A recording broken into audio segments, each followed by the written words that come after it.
8 juin 1945, Camp Gruber, Oklahoma. La guerre était terminée, l'Allemagne s'était rendue et Klaus Becker, 15 ans, était censé rentrer chez lui. Au lieu de cela, il se tenait debout, agrippant une clôture grillagée, les jointures blanches, fixant du regard l'interminable prairie américaine, essayant de ne pas paniquer à l'idée de partir. Un garde passa derrière lui, ses bottes crissant sur le gravier. Klaus ne se retourna pas. Il était resté là pendant près de 2 heures, figé sur place, car pour la première fois de sa vie, il avait peur de la liberté. La plupart des prisonniers suppliaient qu'on les libère. Klaus se préparait à quelque chose de pire. Il se préparait à être renvoyé à Hambourg, où sa maison n'était que décombres, son père était mort, sa mère avait disparu, et l'avenir qui l'attendait sentait la cendre et la faim. Renvoyé dans un pays qui lui avait tout pris, y compris son enfance. Ici, derrière les barbelés en Oklahoma, il avait de la nourriture, il avait la sécurité, il avait l'école, et il avait quelque chose que l'Allemagne ne lui offrait plus, un avenir. Avant de plonger plus profondément dans cette histoire, si vous êtes fasciné par les vérités humaines méconnues de la Seconde Guerre mondiale, appuyez sur le bouton j'aime et abonnez-vous à la chaîne. Laissez un commentaire ci-dessous pour nous dire d'où vous regardez. Votre soutien maintient vivantes ces histoires oubliées. Maintenant, continuons. La prise de conscience l'avait frappé 3 nuits plus tôt, allongé dans sa couchette, fixant le plafond de la baraque. Il avait imaginé son retour à Hambourg. La ville dont il se souvenait n'existait plus. La maison où il avait grandi n'était que ruine. Son père était mort. Sa mère, aux dernières nouvelles, se trouvait quelque part dans la zone soviétique, et l'avenir qui l'attendait. C'était un terrain vague de faim, de ruines et de jugement. Ici, en Oklahoma, il y avait 3 repas par jour, il y avait la sécurité, il y avait un avenir qui ne sentait pas la cendre. Les garçons étaient arrivés au camp Gruber durant l'hiver 1945. Ils faisaient partie d'un groupe que les Américains appelaient les enfants d'Hitler, les plus jeunes prisonniers de guerre jamais détenus sur le sol américain. La plupart avaient entre 13 et 16 ans. Certains avaient été enrôlés dans la Wehrmacht durant les derniers mois de la guerre. D'autres avaient servi dans le Volkssturm, la garde territoriale désespérée qu'Hitler avait assemblée à partir de vieillards et de garçons. Ils avaient combattu lors de la bataille des Ardennes. Ils avaient servi des canons anti-aériens à Berlin. Ils avaient creusé des tranchées dans la boue gelée de la Rhénanie. Et quand les Américains les capturèrent, ils portaient encore des uniformes 3 tailles trop grands. Leurs casques glissaient sur leurs yeux. Leurs fusils étaient plus grands qu'eux. L'armée américaine ne savait pas quoi faire d'eux. Ils ne pouvaient pas être jugés comme des soldats. C'étaient des enfants, mais ils ne pouvaient pas non plus être libérés. Beaucoup n'avaient pas de foyer où retourner, pas de famille, pas de nation qui voulait les reprendre. Alors, ils furent envoyés dans des camps à travers le cœur de l'Amérique. Des camps au Texas, au Colorado, au Kansas et en Oklahoma. Le camp Gruber, près de Muskogee, devint le foyer de l'un des plus grands groupes. En avril 1945, plus de 200 enfants soldats allemands y étaient hébergés. Ils vivaient dans des baraques en bois, ils mangeaient dans des réfectoires, ils fréquentaient des écoles de fortune dirigées par des officiers américains et des immigrants allemands. Et lentement, quelque chose d'inattendu commença à se produire. Ils commencèrent à guérir. Klaus avait été enrôlé en décembre 1944. Il avait 14 ans.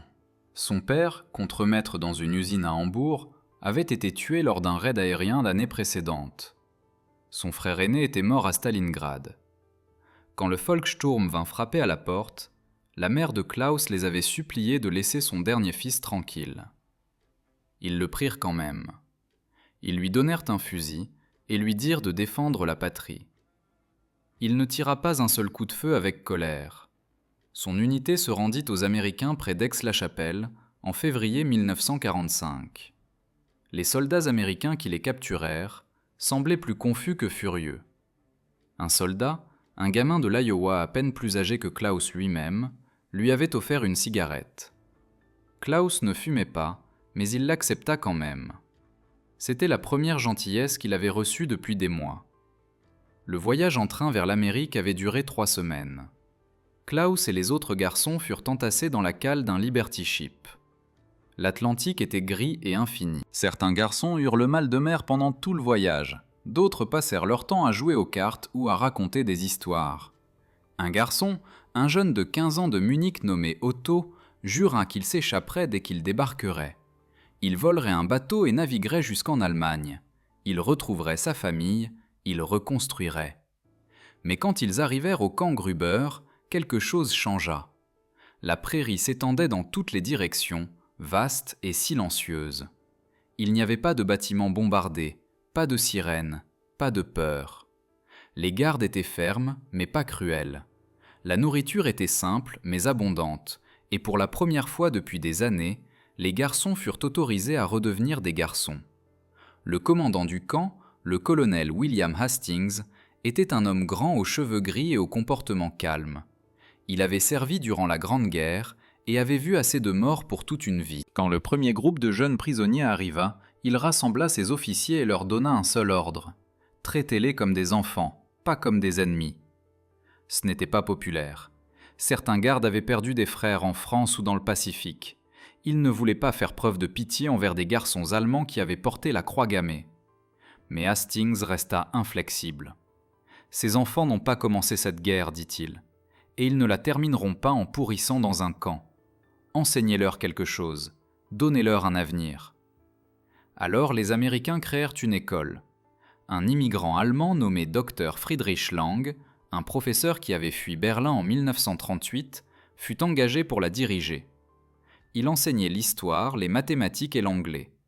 Il enseignait aussi quelque chose que les garçons n'avaient jamais appris en Allemagne, la pensée critique. Il leur posait des questions, il les faisait débattre, il leur montrait des journaux du monde entier. Et lentement, pièce par pièce, il commença à démanteler les mensonges qu'on leur avait inculqués. Au début, les garçons résistèrent. Klaus se souvenait du jour où le docteur Lang leur parla des camps de concentration, des fours, des fosses communes, des 6 millions. Klaus avait refusé d'y croire. Il s'était levé en classe et avait qualifié cela de propagande. Le docteur Lang l'avait regardé avec tristesse, pas avec colère. « Je comprends, dit-il, mais la vérité ne se soucie pas de savoir si vous y croyez. » Cette nuit-là, Klaus ne put dormir. Il pensa aux histoires que son père racontait autrefois, sur la fierté de l'Allemagne, sur la gloire du Reich, et il se demanda combien de tout cela avait été un mensonge. Au printemps, les garçons s'étaient installés dans une routine. Ils se réveillaient à 6 heures. Ils faisaient des corvées. Ils assistaient aux cours. Ils jouaient au football sur un terrain de terre derrière les baraques. Les Américains organisèrent même une petite bibliothèque remplie de livres allemands et anglais. Klaus y passait des heures à lire tout ce qu'il pouvait. Il découvrit Mark Twain. Il découvrit Jack London. Et il commença à imaginer une vie au-delà de la guerre. Mais ensuite la guerre se termina et tout changea. 8 mai 1945. L'annonce fut diffusée par les haut-parleurs. L'Allemagne s'était rendue sans condition. Le Troisième Reich n'était plus. Les garçons se rassemblèrent dans le réfectoire pour entendre la nouvelle. Certains pleurèrent. Certains restèrent assis dans un silence stupéfait. Un garçon, un jeune de 16 ans nommé Hans, poussa un cri de joie. Un garde lui dit de se taire. Hans s'excusa, mais Klaus vit le regard dans ses yeux, du soulagement. Pendant des semaines, les garçons ne surent pas ce qui allait leur arriver. La guerre était terminée, mais leur avenir était incertain. Seraient-ils renvoyés chez eux? Seraient-ils gardés en Amérique? Seraient-ils punis? Les rumeurs circulaient.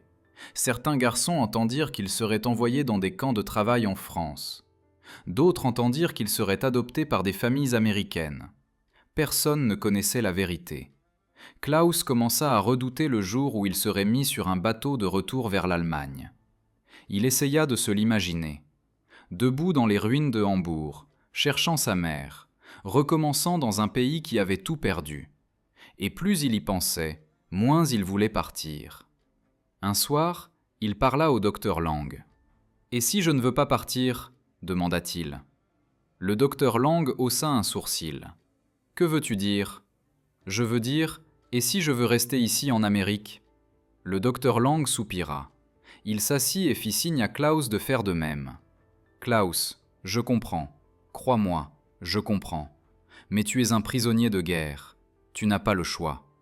Mais la guerre est terminée ? Oui. Et maintenant tu dois rentrer chez toi et aider à reconstruire. » Klaus secoua la tête. Il n'y a rien à reconstruire. Ma ville a disparu. Ma famille a disparu. Vers quoi est-ce que je rentre ? Le docteur Lang ne répondit pas tout de suite. Il regarda par la fenêtre vers la prairie de l'Oklahoma. « Je me suis posé la même question en 1938, dit-il doucement. Et j'ai choisi de partir. Mais tu n'es pas moi. Tu as 15 ans. Tu as toute une vie devant toi. Ne fuis pas ton pays parce qu'il est brisé. Reste et répare-le. » Mais Klaus n'était pas convaincu, et il n'était pas seul. En juin, près de 40 garçons du camp Gruber avaient exprimé le désir de rester en Amérique. Certains voulaient terminer leurs études, d'autres voulaient travailler. Quelques-uns, comme Klaus, ne voulaient simplement pas affronter la ruine qui les attendait de l'autre côté de l'océan. Ils écrivirent des lettres au commandant du camp. Ils adressèrent des pétitions à la Croix-Rouge. Ils supplièrent pour obtenir l'asile. Les autorités américaines étaient déconcertées. La Convention de Genève exigeait le rapatriement de tous les prisonniers de guerre une fois les hostilités terminées. Mais ces garçons n'étaient pas des prisonniers ordinaires, c'étaient des enfants, et leur situation était sans précédent. Washington envoya des avocats et des diplomates pour examiner les cas. Des églises et des groupes civiques en Oklahoma proposèrent de parrainer certains garçons. Des familles locales, émues par leurs histoires, se portèrent volontaires pour les accueillir. Mais l'armée fut ferme, les garçons devaient rentrer chez eux, les ordres étaient les ordres. Klaus apprit la nouvelle par un après-midi humide de fin juin. Le rapatriement commencerait dans 2 semaines. Tous les prisonniers seraient renvoyés en Allemagne avant la fin août. Il sentit quelque chose se briser en lui. Cette nuit-là, il resta allongé dans sa couchette et fixa le plafond. Il pensa à s'enfuir, il pensa à se cacher, mais il savait que c'était inutile. Le lendemain matin, il retourna à la clôture. Il resta là pendant des heures, agrippant le grillage, fixant la prairie. Un garde nommé Caporal Miller s'approcha. « Ça va, gamin ?» Klaus ne répondit pas. « Écoute, » dit Miller, « je sais que c'est difficile, mais tu vas t'en sortir. L'Allemagne va avoir besoin de gars comme toi. » Klaus le regarda finalement. « Et si je ne veux pas partir ?» Miller hésita. « Peu importe ce que tu veux. C'est ce qui doit arriver. Pourquoi ? Parce que c'est là que tu appartiens. » Klaus secoua la tête. « Je n'appartiens nulle part. » Juillet 1945. Les baraques du camp Gruber devinrent plus silencieuses. Les garçons emballèrent leurs quelques affaires. Ils dirent au revoir au professeur qui avait essayé de leur montrer un monde différent. Ils serrèrent la main des gardes qui les avaient traités avec une gentillesse inattendue. Et un par un, ils montèrent dans des camions qui les emmèneraient vers des trains, qui les emmèneraient vers des navires, qui les ramèneraient de l'autre côté de l'océan. Klaus faisait partie du dernier groupe à partir. Lors de sa dernière nuit, il marcha jusqu'à la clôture une dernière fois. Le soleil se couchait sur la prairie. Le ciel était orange et doré. L'air sentait l'herbe sèche et la poussière. Il pensa à sa mère. Il se demanda si elle était encore en vie. Il se demanda si elle le reconnaîtrait même. Le docteur Lang le trouva là. « Tu es prêt ?» demanda-t-il. Klaus ne répondit pas. « Tu sais, » dit le docteur Lang, « j'ai quitté l'Allemagne parce que je devais le faire. Tu pars parce que tu dois le faire. Mais peut-être qu'un jour tu reviendras ici parce que tu le voudras. Et cela signifiera quelque chose. » Klaus hocha la tête. Il n'y croyait pas, mais il hocha la tête quand même. Le lendemain matin, les camions partirent. Klaus regarda par la fenêtre arrière tandis que le camp Gruber disparaissait au loin. Les baraques, la clôture, le terrain où ils avaient joué au football, tout cela s'estompant dans l'horizon plat de l'Oklahoma. Il avait l'impression de quitter le seul endroit sûr qu'il ait jamais connu. Le navire qui les ramena s'appelait le SS Marine Raven. Il était bondé et froid. Les garçons dormaient dans des hamacs empilés sur 3 hauteurs. La traversée dura 12 jours. Quand ils arrivèrent finalement à Bremerhaven, le port était un terrain vague. Des grues gisaient renversées dans l'eau. Les bâtiments étaient évidés par le feu. L'air sentait le sel, la fumée et la pourriture. Klaus descendit du navire et posa le pied sur le sol allemand pour la première fois en 7 mois. Il ne ressentit rien, ni soulagement, ni joie, juste du vide. Il fut enregistré par les autorités britanniques et reçut un laissez-passer pour Hambourg. Le trajet en train dura 6 heures. Les fenêtres étaient fissurées, les sièges étaient déchirés, la campagne défilait dans des teintes de gris et de brun, des fermes aux toits manquants, des champs criblés de cratères, des forêts dépouillées par l'artillerie. Quand il atteignit Hambourg, il ne la reconnut presque pas. Des quartiers entiers avaient disparu. Les rues qu'il avait l'habitude de parcourir n'étaient plus que des chemins à travers les décombres. Il trouva l'adresse où se trouvait l'appartement de sa famille. C'était un tas de briques. Il resta là longtemps à fixer les ruines. Une femme qui passait s'arrêta et lui demanda s'il cherchait quelqu'un. Klaus lui dit le nom de sa mère. La femme secoua la tête. « Je ne la connais pas, mais vous pouvez vérifier les listes de réfugiés à l'église. » Klaus se rendit à l'église. Les listes étaient épinglées sur un tableau dans le vestibule. Des milliers de noms. Il les parcourut pendant 1 heure. Il ne trouva pas sa mère. Il trouva sa grand-mère. Elle vivait dans un camp de personnes déplacées près de Lübeck. Il prit un train jusque-là le lendemain. Elle ne le reconnut pas au début. Il était parti enfant. Il revint comme quelque chose d'autre. Quand il lui dit qui il était, elle pleura. Elle le serra dans ses bras et lui demanda où il avait été. Il lui raconta. Il lui parla de l'Oklahoma, de l'école, de la clôture. Et quand il eut terminé, elle le regarda avec des yeux creux et dit « Tu aurais dû rester ». Klaus passa l'année suivante à essayer de reconstruire. Il fit des petits boulots. Il déblaya des décombres. Il aida à reconstruire des murs. Il fréquenta l'école du soir et apprit un métier. Et lentement, douloureusement, il commença à se forger une vie. Mais il ne cessa jamais de penser à l'Oklahoma, à la prairie, à la liberté qu'il avait ressentie en se tenant à cette clôture. En 1947, il demanda un visa pour retourner aux États-Unis. Il fut refusé. Il fit une nouvelle demande en 1949, refusée à nouveau. En 1952, les règles changèrent, l'Allemagne de l'Ouest se reconstruisait, les relations avec l'Amérique se réchauffaient. Klaus fit une 3e demande. Cette fois, elle fut approuvée.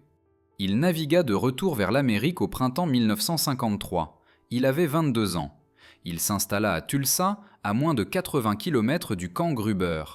Il trouva un emploi dans une usine. Il apprit l'anglais, il épousa une fille du coin nommée Mary. Ils eurent 2 enfants. Et chaque année le 8 juin, il conduisait jusqu'au site où se trouvait le camp Gruber. Les baraques avaient disparu depuis longtemps. La clôture avait été démolie, mais il se tenait là quand même, se souvenant du garçon qu'il avait été et de l'homme qu'il était devenu. Klaus n'était pas le seul. Parmi les 200 enfants soldats qui passèrent par le camp Gruber, au moins 30 retournèrent finalement aux États-Unis.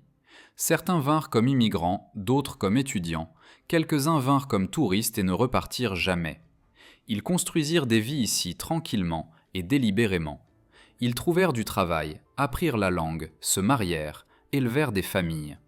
Avec le temps, ils devinrent américains de toutes les manières qui comptaient. Mais aucun d'eux n'oublia jamais l'étrange et douloureux été de 1945, l'été où ils furent des prisonniers qui ne voulaient pas être libérés. C'était une histoire qui se tenait mal à l'aise aux marges de l'histoire. Les historiens les mentionnaient rarement parce que leur expérience refusait de s'inscrire dans les lignes nettes de la victoire et de la défaite. Ils n'étaient ni héros, ni méchants. Ils étaient des enfants pris à l'intérieur d'une guerre qu'ils comprenaient à peine, façonnés par la propagande et la peur, sauvés par un pays qu'on leur avait appris à haïr. La libération vint avec la confusion au lieu de la joie. La liberté signifiait être renvoyé de l'autre côté d'un océan, vers une patrie qui avait été brisée, altérée et dans de nombreux cas entièrement effacée. Pendant des années, leurs souvenirs vécurent principalement dans le silence.